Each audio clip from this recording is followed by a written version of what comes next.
Dear students, आज हम 3 questions study करेंगे। जो कि एक क्वेश्चन है फिजिकल क्वांटिटी के आर्डर या परिमाण की कोटि, और 2 अन्य क्वेश्चन है सिग्निफिकेंट फिगर्स।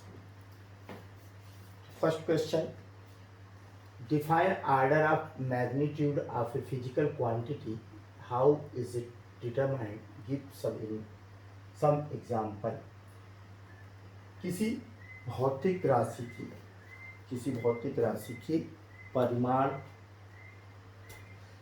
के कोटि अर्थात फिजिकल क्वांटिटी के मैग्नीट्यूड के आर्डर क्या होता है और इसे किस तरह से निर्धारित करते हैं, हाउ इज इट डिटरमाइंड, और कुछ एग्जाम्पल्स। तो order of magnitude of a physical quantity, किसी भौतिक राशि के परिमाण का आर्डर किस आर्डर में आता है। तो हम सामान्यतः जो रेंज है, जब हम किसी चीज़ को खरीदने जाते हैं या विचार करते हैं, तो हम अपनी स्थिति को देख के कि हमारी स्थिति कितनी है, कितना खर्च कर सकते हैं और कितना हमारे पास है, हमारा आर्डर किस कोटि में खर्च करने का है। सामान्यतः हम लोग बातचीत में एक दूसरे को कहते हैं, अरे उसकी औकात 100 रुपये की नहीं है, उसकी औकात 100 रुपये की नहीं है, उसकी औकात 1000 रुपये की क्या होगी, या उसकी औकात 10,000 की क्या होगी। तो कहने का मतलब है कि वो 4 डिजिट्स में भी एक्सपेंसेस करने की स्थिति में नहीं है, उसके पास उतनी रकम नहीं है। वो जो अर्न करता है उसकी स्थिति के हिसाब से ये रकम ज़्यादा है। तो ये चीज़ें हमारे कंपेयर करने में बहुत यूज आती हैं। जैसे कि हमने फिजिक्स में स्कोप पढ़ा, तो स्कोप में क्या पढ़ा कि हम लोअर रेंज हमारे मास की है इलेक्ट्रॉन का मास, जो कि 10⁻³ किलोग्राम का है, और हायर रेंज हम कहाँ तक मास की बात करते हैं कि 10⁵5 किलोग्राम। हमने यूनिवर्स को भी मेज़र कर लिया कि यूनिवर्स का मास 10⁵5 किलोग्राम के आसपास हो। तो हमारी स्टडी का जो क्राइटेरिया है, हम डिसाइड करते हैं 10⁻32 10⁵55 है, इसी तरह से डिस्टेंसेस में है। तो हम एक आर्डर बताते हैं किस रेंज की हमें ज़रूरत है। हमें एक साइकिल खरीदना है, तो आज की अच्छी साइकिल है, तो हमें किस डिजिट में रकम चाहिए, तो हम कहेंगे यार हमें कम से कम 5 डिजिट में रकम चाहिए होगी। कितने डिजिट में? 5 डिजिट में। हमें यदि एक कार खरीदनी है, स्कूटर खरीदनी है, तो स्कूटर के लिए कहेंगे भैया इतना।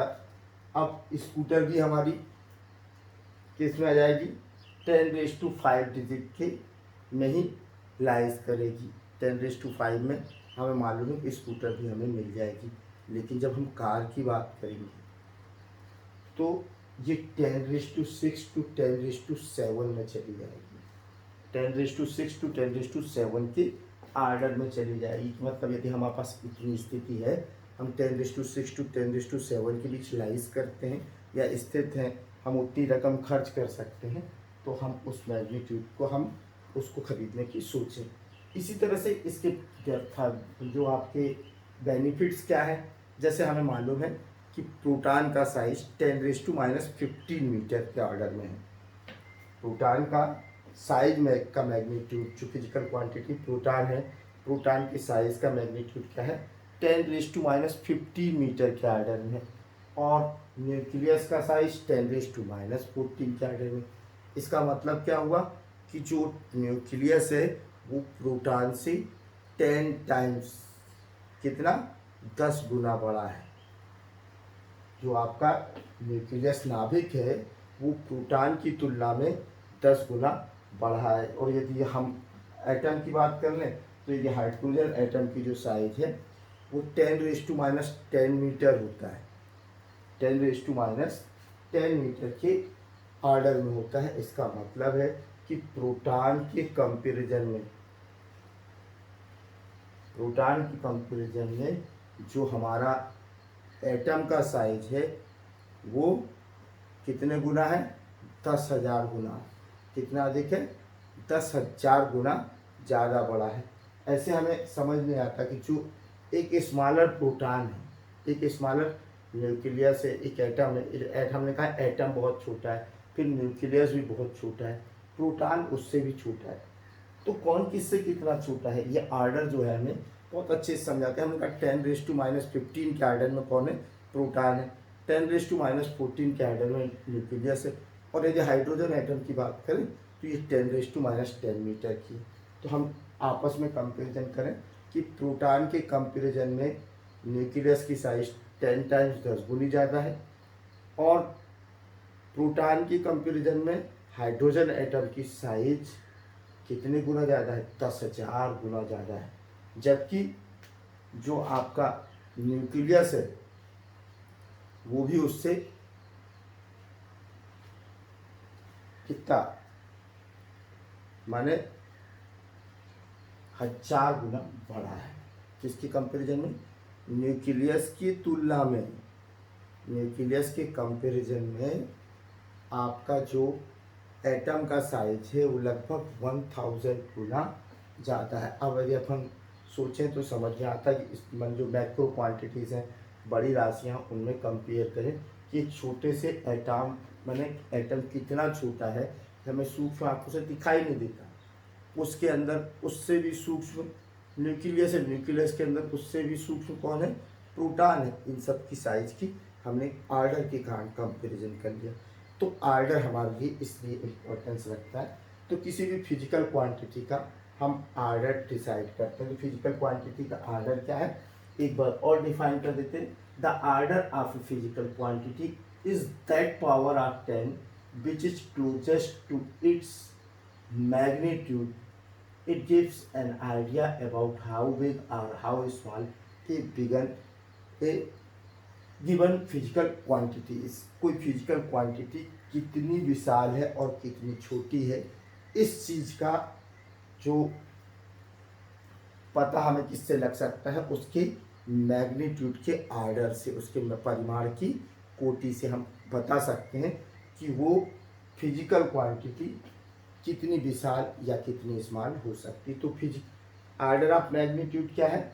यदि हम किसी नंबर को 10 की पावर में रिप्रेजेंट करें, यदि हम किसी नंबर को 10 की पावर में रिप्रेजेंट करें तो 10 की पावर को order of magnitude of physical quantity कहा जाता है।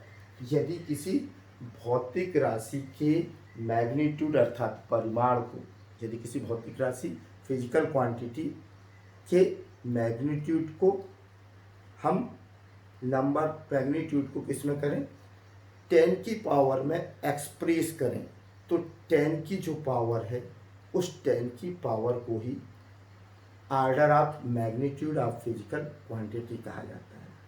आर्डर ऑफ फिजिकल क्वांटिटी कुछ और नहीं है बल्कि पावर है। किसकी पावर है? 10 की पावर है। जबकि फिजिकल क्वांटिटी का अमाउंट, फिजिकल क्वांटिटी का मैग्नीट्यूड किस में रखा जाए? फिजिकल क्वांटिटी का मैग्नीट्यूड 10 की पावर में एक्सप्रेस किया जाए, और जो 10 की पावर होगी उस 10 की पावर को ही हम क्या कहते हैं? Order of magnitude of physical quantity. अर्थात हिंदी में ये हो जाएगा, किसी भौतिक राशि के परिमाण को, किसी भौतिक राशि के परिमाण को यदि 10 के घात के पदों में लिखा जाए, यदि 10 के घात के पदों में लिखा जाए तो जो 10 की घात होगी, 10 की पावर होगी, उसे ही हम क्या कहते हैं? आर्डर ऑफ मैग्नीट्यूड, अर्थात भौतिक राशि के परिमाण की कोटि, जो कि उस भौतिक राशि की विशालता या लघुता को प्रदर्शित करती है। तो किसी फिजिकल क्वांटिटी में को यदि 10 की पावर में, फिजिकल क्वांटिटी के मैग्नीट्यूड को 10 की पावर में एक्सप्रेस किया गया है, तो उसके 10 की पावर को, उसकी 10 की पावर को हम उस फिजिकल क्वांटिटी के आर्डर ऑफ मैग्नीट्यूड कहते हैं। मतलब जैसे हम एटम की साइज, न्यूट्रॉन की साइज, प्रोटॉन की साइज, इनको एक रेंज में रखेंगे कि हम रेंज डिसाइड कर सकते हैं। हम यूनिवर्स की साइज को अलग रखेंगे। तो किस आर्डर में कौन आता है, यदि हमें अरेंज करना हो कि हमें स्टडी करनी, तो बोले हमें 10⁻⁻15 आर्डर की स्टडी कर रहे, चाहे मैग्नीट्यूड हो चाहे लेंथ हो, जो भी है 10⁻14 की कर रहे, 10⁻10 की कर रहे, तो यहाँ पर हम डिफ्रेंशिएट भी कर सकते हैं। और इसको आप एक्सप्रेस कैसे करते हैं 10 की पावर में, तो उसके रूल है कि किसी भी फिजिकल क्वांटिटी के जो नंबर है n को n is equal to n into 10⁻x के टर्म्स में लिखते हैं, जहाँ n की जो वैल्यू है n always lies between 0.5 to 5। किसी भी फिजिकल क्वांटिटी के नंबर को आर्डर ऑफ मैग्नीट्यूड में कन्वर्ट करने के लिए हम उसे नंबर में 10 की पावर में कन्वर्ट करते हैं, और 10 की पावर में कन्वर्ट करने के लिए जो नंबर है उसे इस तरह से नोट किया जाता है n इंटू 10⁻x। अब यहाँ जो n की वैल्यू दिए गए नंबर में n की वैल्यू क्या होगी, तो यदि 0.5 से किसके बीच में, 5 के बीच में होना चाहिए। अर्थात दूसरे शब्दों में कहें तो हमें यदि लगता है कि 50 से नीचे 5 के नीचे है, 5 के नीचे है, तो 10 की पावर अंडर 10 है, और यदि 5 से बड़ी है तो 10 की पावर 1 किसके नियर है, तो नज़दीक किसके है, यदि 0 के नज़दीक है अंडर 5 है, अंडर 5 है या 0.5 भी है, यदि अंडर 5 है या 5 भी है तो हम 10 की पावर 0 ले लेंगे।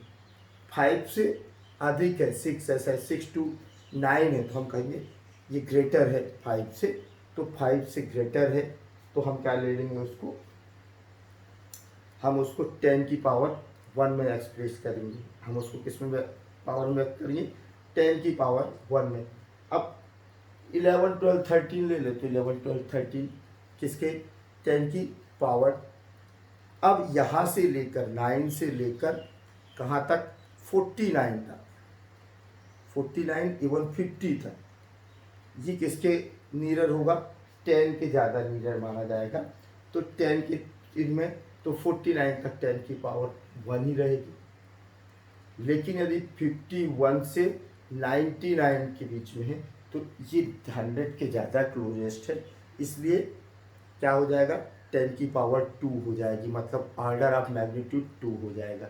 अब इसी तरह से जैसे ही 100 पे हम पहुंचते हैं तो 100 की पावर माने ऑर्डर ऑफ 100 का ऑर्डर कितना है, ऑर्डर ऑफ मैग्नीट्यूड 2 है, और 101 का भी क्या रहेगा, 101 to 149 माने 101 से लेकर 149 तक, 149 तक, इसका ऑर्डर कितना रहेगा, 2 ही रहेगा।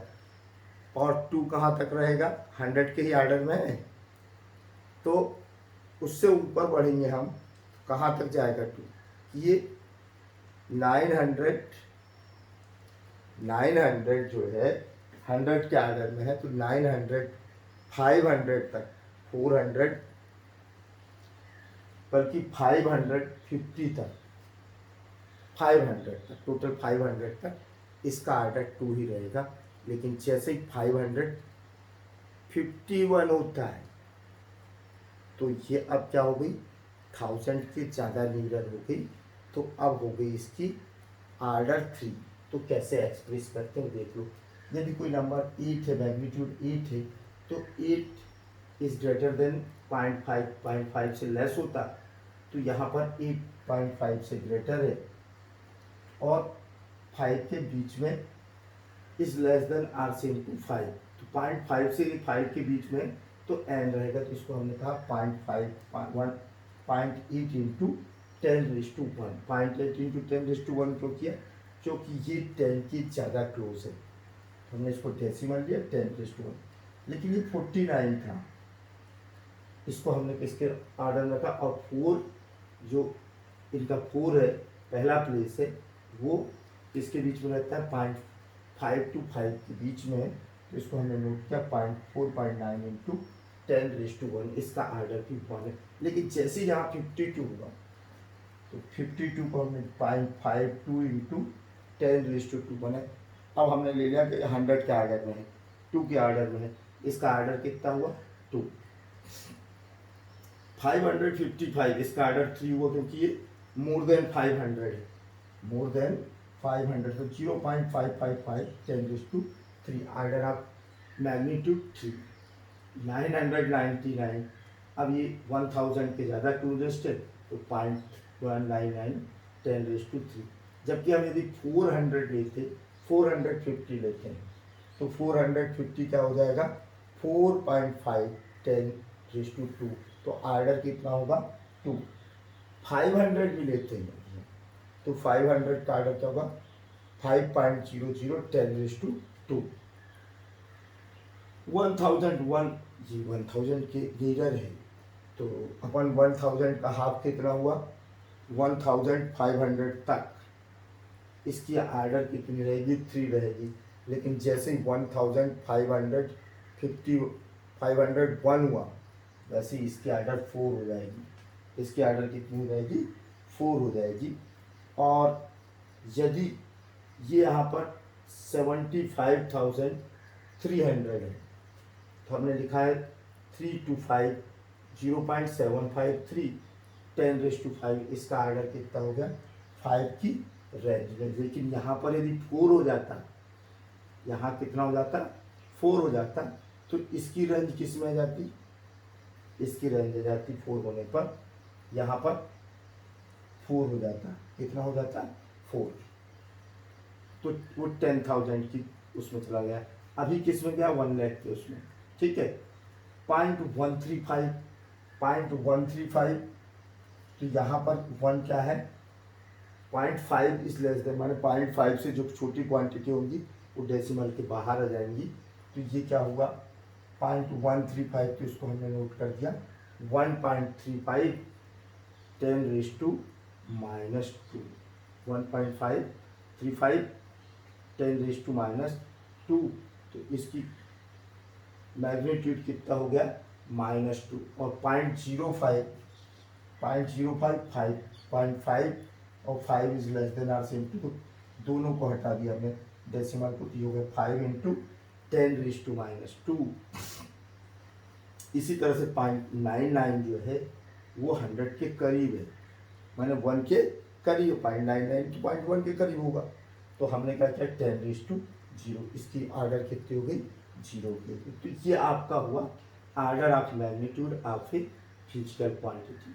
सेकंड क्वेश्चन है what is meant by significant figures in a measured quantity state the rules for counting the numbers of significant figures in a measured quantity. Hindi में इसको कहते हैं सार्थक अंक। सार्थक अंकों से या सिग्निफिकेंट फिगर्स से किसी मेजर्ड क्वांटिटी मापी गई या मापन में ली गई मापी गई जो वैल्यू है किसी मापी भौतिक राशि की मापन में प्राप्त किसी भौतिक राशि की मापन में प्राप्त अंकों के मापन में प्राप्त मान के सार्थक अंकों से क्या अर्थ है। State the rules for counting the number of significant figures in a measured quantity. किसी मापित राशि में सार्थक अंकों को निर्धारित करने के नियम बताइए। मतलब यहाँ पर पहला चीज़ तो ये सिग्निफिकेंट डिजिट्स या फिगर्स क्या होते हैं। जब कोई फिजिकल क्वांटिटी को हम मेज़र करते हैं तो फिजिकल क्वांटिटी में मेजरमेंट के दौरान हमें एक रिजल्ट मिलता है और रिजल्ट किस में मिलता है नंबर्स में मिलता है। तो वो नंबर डेसिमल के जितने पॉइंट तक होंगे जितने डेसिमल के जितनी स्मॉलर क्वांटिटी होगी वो उतना एक्यूरेट होगा। जितना सिग्निफिकेंट डिजिट उसमें अधिक होंगे माने एक लेंथ हम नाप रहे हैं लेंथ को हमने एम स्मॉलर लेंथ थी उस स्मॉलर लेंथ को हमने स्क्रू गेज से मेजर किया और उसमें हमने मिलीमीटर का 100 पार्ट तक शो किया है। तो 100 पार्ट तक के जो डिजिट्स हैं वो क्या हो जाएंगे आपके सिग्निफिकेंट फिगर्स। क्या होता है कि जो किसी भी क्वांटिटी में जो फिजिकल मेजर्ड क्वांटिटी होती है उसके जो प्रारंभिक वैल्यूज़ हैं। अब हम 100 का कौन सा पार्ट नाप रहे हैं 100 माने सेंटीमीटर का या मिलीमीटर का 100 पार्ट नाप मेजर कर सकते हैं। तो ऐसी स्थिति में जो मिलीमीटर में क्वांटिटी होगी वो तो एक्यूरेट होगी। प्रॉब्लम कहाँ हो सकती है कि जो 100 पार्ट हमने लिया है, जो हमारी सेकंड थर्ड डिजिट है, सेकंड भी ठीक होगी, जो हमारी थर्ड डिजिट है अर्थात यूनिट प्लेस में जो आएगी, वो डेसिमल के यूनिट प्लेस में जो आएगी उस वैल्यू के पे डाउटफुल रहती है कि वो थोड़ा कम ज़्यादा या उसमें प्लस माइनस होता है। मतलब जब हम किसी चीज़ का मेजरमेंट लेते हैं, हम एक लंबाई को नाप रहे हैं मीटर से, तो एक लंबाई को मान लो 100 मीटर लंबा था कोई प्लाट, उसको हमने नापा कि प्लाट की लंबाई, तो अब 100 मीटर में जब हमने नापा, हमने कहा 100.53 100.53 माने टोटल 100 मीटर 0.53 सेंटीमीटर। तो यहाँ पर 100 तो फिक्स है कि मीटर में तो 100 होगा, लेकिन जो हमने 0.53 मीटर लिया हुआ है, 0.5 भी ठीक है, 0.5 तक भी एक्यूरेट आएगा, तो 100.5 तक ठीक है, लेकिन जो 3 सेंटीमीटर है उसको डाउटफुल होता है कि वो 4-5 भी हो सकता है या 1-2 भी हो सकता है। तो लास्ट डिजिट क्या होती है, डाउटफुल होती, सिग्निफिकेंट नहीं होती। तो सिग्निफिकेंट डिजिट किसे कहते हैं, एक बार और देख लो हमने क्या लिखा। The significant figures are those digits in a measured quantity which are known reliably are about which we have confidence in one measurement plus one additional digit that is uncertain।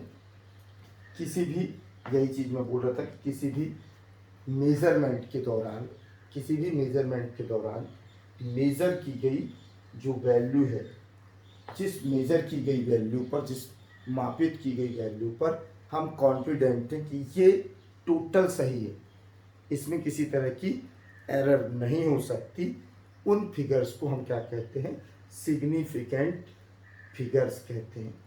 किसी भी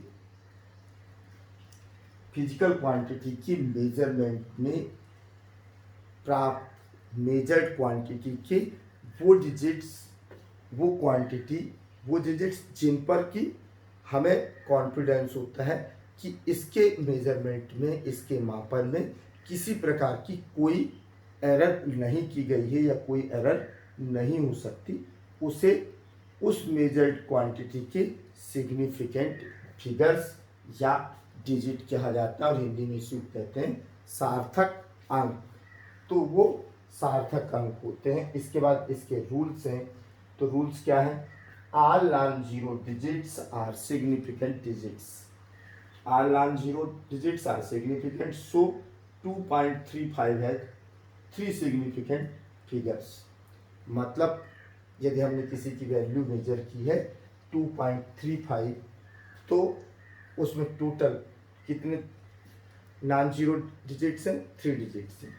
तो 2.35 जो है इसमें 3 डिजिट हैं, और ये 3 के 3 क्या होंगे, सिग्निफिकेंट डिजिट होंगे। तो फर्स्ट रूल है कि किसी भी मेजर्ड क्वांटिटी में, किसी भी मेजर्ड क्वांटिटी में, किसी भी मापित राशि में सभी अशून्य, सभी अशून्य जो अंक हैं, सभी अशून्य अंक सिग्निफिकेंट फिगर होते हैं, अर्थात सार्थक अंक होते हैं। किसी भी भौतिक राशि के मापन में, किसी भी भौतिक राशि के मापन में माने मापित राशि के रूप में प्राप्त होने वाले, मापित राशि के रूप में प्राप्त होने वाले सभी अशून्य अंक सार्थक अंक होते हैं। All non zero digits in any measured quantity is significant digits. All non-zero digits are significant in the measurement of any physical quantity. Second, all zeros between two non-zero digits are significant.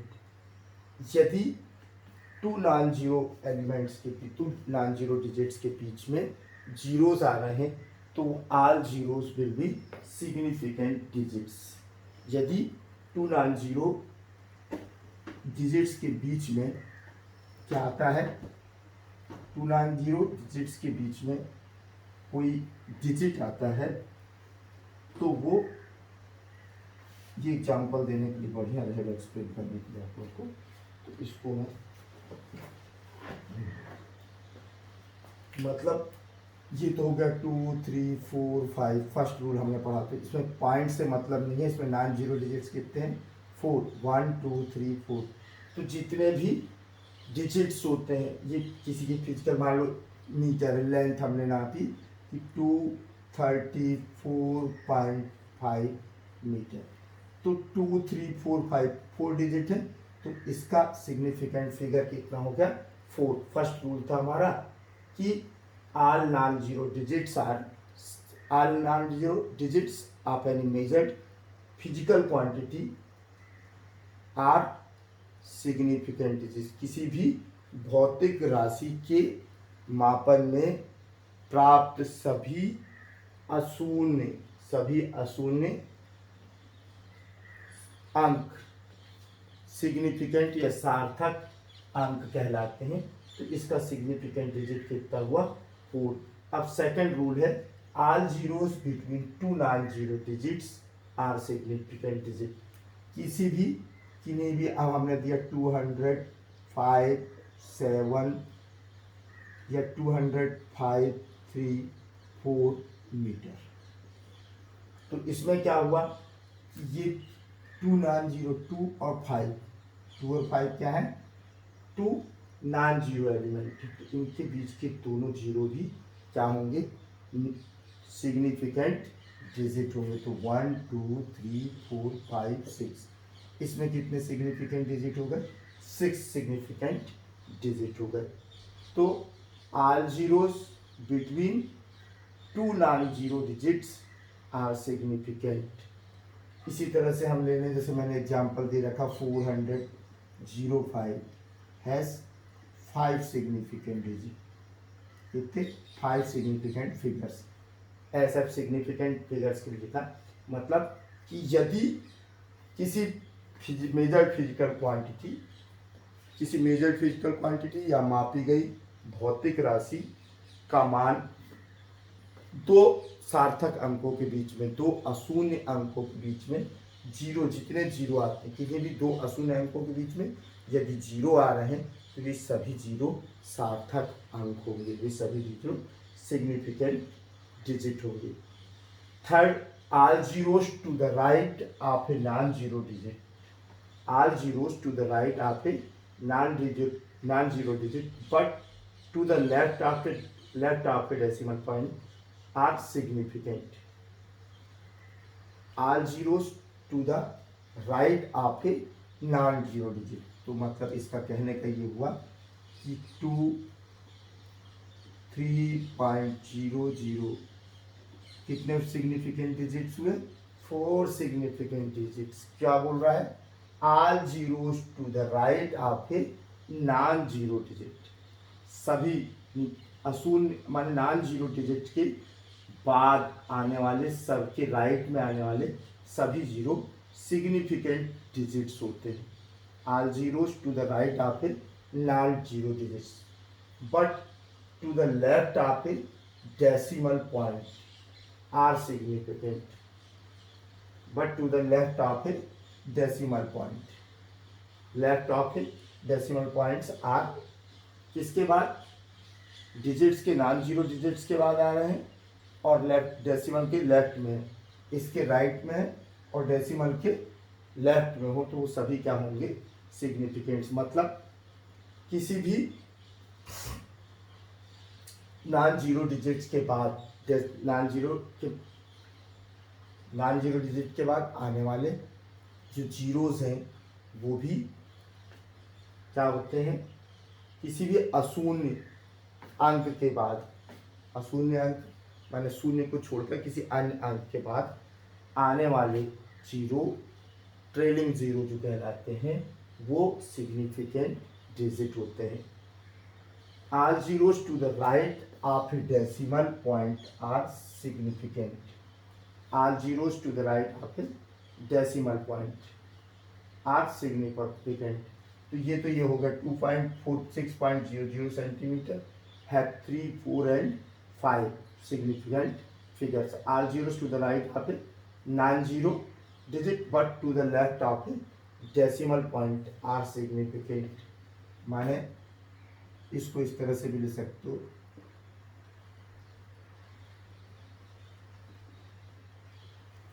कितने significant digit हुए? 5। अब आ जाओ इसमें, all zeros to the right of a decimal point, all zeros to the right of a decimal point but to the left of a non-zero digit are non-significant। all zeros to the right of a decimal, तो decimal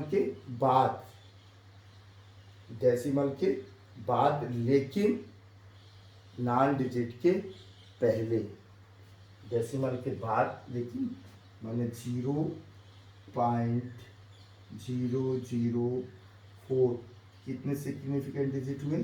1। 0.023 कितने significant digit हुए? 2। 0.00123 कितने significant digit हुए? 3। माने जो decimal के बाद, decimal के राइट में और नॉन डिजिट के लेफ्ट में, नॉन जीरो के लेफ्ट में जो जीरोज आते हैं वो जीरो सिग्निफिकेंट डिजिट्स नहीं होते। All zeros to the right of a decimal point but to the left of a non zero digit, किसी डेसिमल पॉइंट के बाद और किसी अशून्य संख्या के पहले आने वाले जीरो क्या नहीं होते? जीरो सिग्निफिकेंट डिजिट अर्थात सार्थक अंक नहीं होते। अब आपका बच गया कौन सा? Last, the number of significant figures does not depend on the system of units.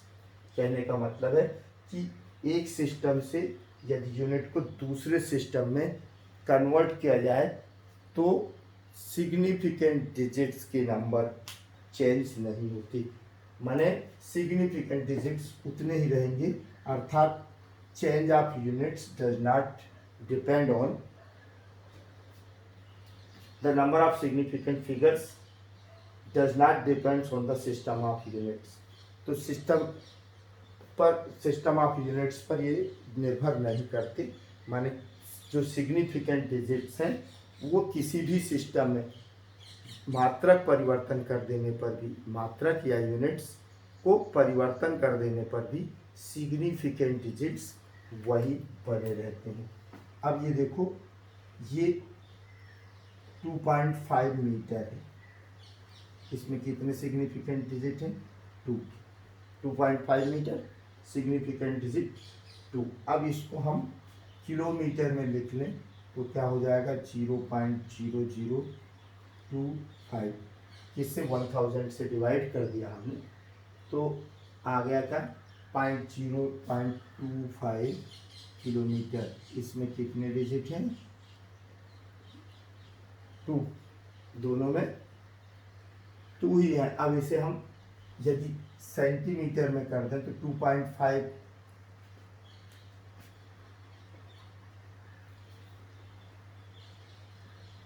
तो इस तरह से सिग्निफिकेंट डिजिट कितने बन गए? 2.5 मीटर, 0.0025 किलोमीटर, दोनों में ही सिग्निफिकेंट डिजिट कितने हैं? 2 हैं।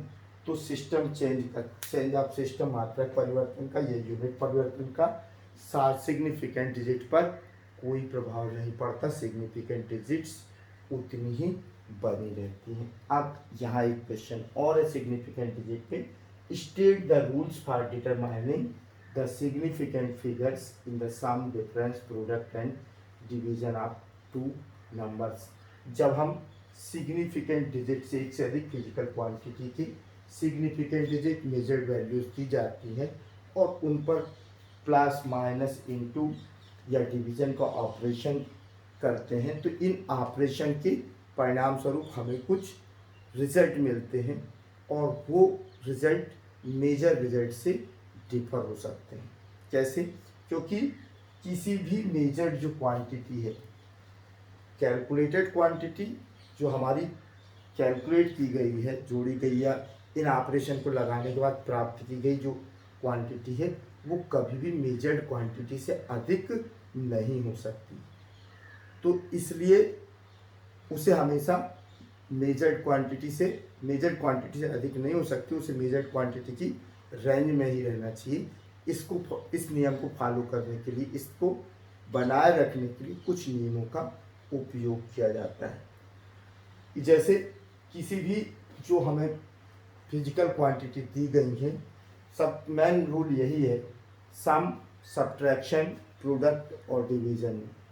उसमें जो दी गई सबसे छोटी राशि है, छोटी राशि का मतलब जिसमें सबसे कम सिग्निफिकेंट डिजिट्स हैं, तो आंसर भी हमारा उतने ही सिग्निफिकेंट डिजिट्स में आना चाहिए। आंसर हमारा कितने चाहिए आना चाहिए कि जैसे 7.21 ये दिया है सम के लिए, 7.21, 12.141 और 0.00 और ये दिया है 28। इसको यदि हम सम कर दें तो ये आता है 19.3538, 19.3538। ये 3 सिग्निफिकेंट डिजिट्स थे। इन 3 सिग्निफिकेंट डिजिट को हमने सम किया। अब इसमें ध्यान से देखो तो इसमें सिग्निफिकेंट डिजिट कितने 3 हैं, इसमें कितने हैं 5 हैं और इसमें केवल 2 हैं। कितने सिग्निफिकेंट डिजिट हैं? इसमें केवल 2 सिग्निफिकेंट डिजिट है, इसमें 3 है, इसमें 5 है। तो आंसर कितने डिजिट में आना चाहिए? फाइनल आंसर क्या होगा?